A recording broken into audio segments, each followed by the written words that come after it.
안녕하세요. 베드로가 이방인들에게 복음 전한 사실에 대해 변론합니다. 오늘 본문은 사도행전 11장 1절에서 18절입니다. 1절. 유대에 있는 사도들과 형제들이 이방 사람들도 하나님의 말씀을 받았다는 소식을 들었습니다. 사도들은 베드로를 제외한 11제자를 가리킵니다. 형제들은 그리스도 안에서 하나로 연합된 그리스도인들을 가리킵니다. 형제들을 따로 언급하고 있는 것은 초대교회에 있어서 사도들의 역할이 매우 중요했으나 관심이 높은 민감한 문제에 대하여는 사도들만이 독단적으로 결정하지 않았기 때문입니다. 당시 유대인들 사이에서의 이방인의 회심이라는 사건은 매우 민감한 문제였고 사도들뿐 아니라 교회 전체가 초미의 관심을 가지고 협력하여 해결해야 할 문제임을 부각시키기 위함입니다. 이방 사람들도 라는 표현의 이면에는 어떻게 먼저 유대교로 개종에 들어오지도 않은 상태에서 이방인이 직접적으로 복음을 접해 예수 그리스도를 믿고 세례를 받음으로써 그리스도인이 될 수 있냐는 의미를 내포하고 있습니다. 받았다는 단어는 받아들이다, 귀를 기울이다, 자신의 것으로 만들다 라는 뜻입니다. 이방인들이 하나님의 말씀을 거부하지 않았고 환영하며 받아들였다는 사실을 뜻합니다. 2, 3절. 그래서 베드로가 예루살렘에 올라갔을 때 할례받은 신자들이 그를 비난하며 당신이 어떻게 할례받지 않은 사람들의 집에 들어가 그들과 함께 식사를 할 수 있소? 라고 물었습니다. 할례받은 신자들이라는 표현은 아직도 여전히 모세의 율법을 따라 지키는 그리스도인들을 말합니다. 이들은 예루살렘 신앙 공동체 안에서 할례가 구원에 있어 꼭 필요한 것이라고 주장하는 교인들입니다. 원래 유대 태생의 사람들을 가리킵니다.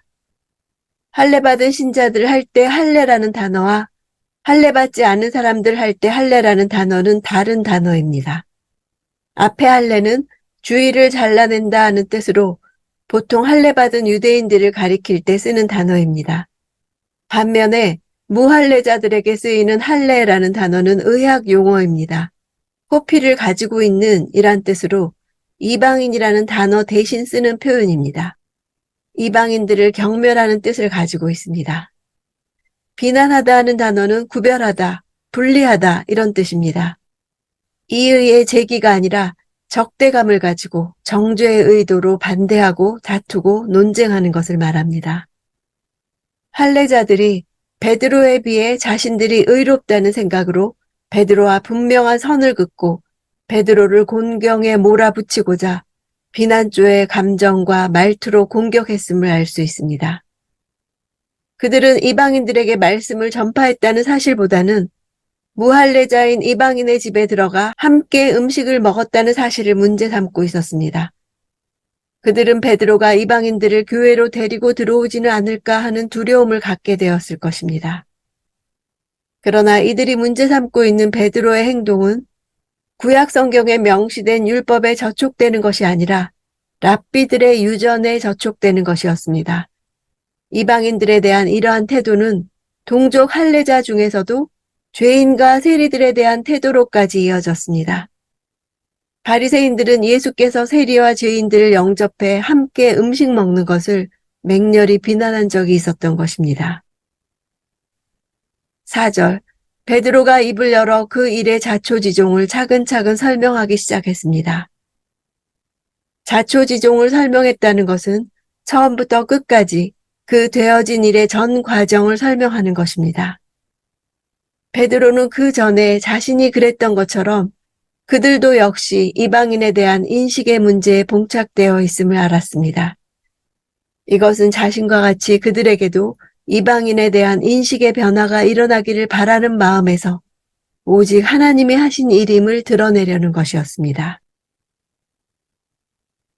9절. 그런데 하늘에서 다시 하나님께서 깨끗하게 하신 것을 불결하다고 하지 마라 하는 음성이 들려왔습니다. 하나님께서 하신 말씀은 유대인이라고 해서 반드시 정결한 것이 아니며 또한 이방인이라고 해서 정결케 될 수 없는 것이 아니라는 사실을 말씀하시는 것입니다. 하나님께서는 이미 구약 시대부터 이방인에 대한 구원의 문을 열어놓고 계셨습니다. 모세는 그의 처남 이방인 호밥에게 이스라엘과 함께 가게 된다면 여호와께서 이스라엘에게 복을 내리신 것처럼 이방인인 그에게도 좋은 것을 주실 것이라고 약속하셨다고 말했습니다. 또한 가나안 여인 라합과 모압 여인 룻이 하나님을 믿음으로 각각 이스라엘 역사에서 중요한 위치에 놓였을 뿐만 아니라 심지어는 그리스도와 다윗의 조상들의 족보에까지 오르게 되었습니다. 이렇게 이방인들은 그들의 믿음으로 영적 유대인이 되어 정결함을 받을 수 있었던 것입니다. 유대인의 생각처럼 개종을 해서 유대인이 되어야 부정하지 않게 된 것은 아닙니다. 하나님은 유대인이든 이방인이든 그들이 누구든지 간에 그분이 원하시기만 하면 깨끗게 하시는 분이십니다. 더구나 예수 그리스도의 십자가 죽음으로 말미암아 하나님은 이미 이방인과 유대인 사이에 막혀있던 담까지 허물어 버리셨습니다. 그 보자기는 어떤 차별도 전혀 없이 모든 인종과 계층들을 담고 있는 교회를 뜻하는 것이었습니다. 12절 그리고 성령께서 그들과 함께 가기를 주저하지 말라고 내게 말씀하셨습니다. 여기 있는 이 6명의 형제들도 나와 함께 고넬료의 집으로 들어갔습니다. 베드로가 6 형제들이라고 자신을 포함해 고넬료를 방문한 사람의 수요가 7이라고 밝힌 것은 의도적입니다. 당시 이집트 법률에 따르면 어떤 사실을 입증하기 위해서는 7명의 증인이 필요하다고 규정되어 있었고 로마 법률에서도 서류의 진정성을 입증하기 위해서는 7개의 봉인이 필요하다고 규정되어 있어 이런 사실들을 그 당시 유대인들도 익히 알고 있었습니다.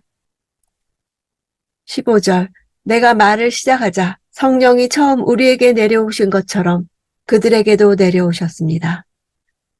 처음 우리에게 내려오셨다는 표현을 함으로써 베드로는 성령이 유대인과 이방인을 동등하게 여긴다는 사실을 말하고 있습니다. 예루살렘에서 있었던 오순절 성령 강림이 유대인을 위한 것이었다면 가이사랴에서 있었던 성령 강림은 이방인을 위한 것이었습니다. 결국 오순절 성령의 역사는 계속 나타나고 있는 것을 볼 수 있습니다. 어떤 사람들은 오순절 성령의 역사는 이례적이었고 그것으로 끝났다고 말하지만 그렇지 않습니다. 동일한 역사들이 계속 지금도 나타나고 있습니다. 16절 그때 나는 요한은 물로 세례를 주었지만 너희는 성령으로 세례를 받을 것이다 라고 하신 주의 말씀이 생각났습니다. 베드로는 예수님의 말씀을 지식으로만 알고 전혀 깨닫지 못한 채 있다가 성령이 내려오실 때 그 말씀의 본뜻을 깨닫게 되었던 것입니다. 18절 그들은 이 말을 듣고 더 이상 할 말이 없었습니다. 그들은 하나님을 찬양하며 그렇다면 하나님께서 이방 사람들에게도 생명 얻는 회개를 허락하신 것이로군요. 라고 말했습니다. 이로써 복음이 이방인을 향하는 길목을 막고 있던 결정적 장애물이 깨뜨려지면서 복음은 새 역사의 장에 들어서기 시작합니다. 이방인 전도는 이제 더 이상 교회 안에서 문제가 될 수 없다는 대원칙이 선언되었고 이제 장벽을 깨고 이방인을 향하는 복음 진군의 역사가 시작될 시점이 온 것입니다. 예수님이 이 땅에 복음을 주신 후 2000년이 지난 지금 우리는 사도행전의 정반대 상황에 직면해 있습니다. 이방인들에게 전도해야 되나 안 해야 되나 이런 심각한 논쟁을 했던 초대교회 입장에서 보면 상상도 할 수 없는 일입니다. 지금의 이방인들은 그 당시에 그리스도인 유대인처럼 되었습니다.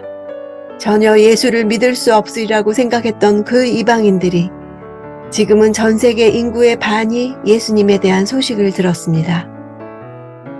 반면에 지금의 현대 유대인은 그 당시의 이방인처럼 느껴지는 것입니다. 초대교회의 그리스도인들은 이방인들을 전도하기 위해 생명을 바쳤고 순교까지 했습니다. 그들이 말할 수 없는 고난 중에 전파한 복음이 나에게까지 온 것입니다. 그 당시 유대인들이 이방인을 향한 부담이 있었던 것처럼 우리도 빚을 갚는 심정으로 복음을 거부하는 사람들에게 전해야 하고 이스라엘을 위해 기도해야 하겠습니다. 지금 마음에 부담을 주시는 사람에게 가까이 가야겠습니다.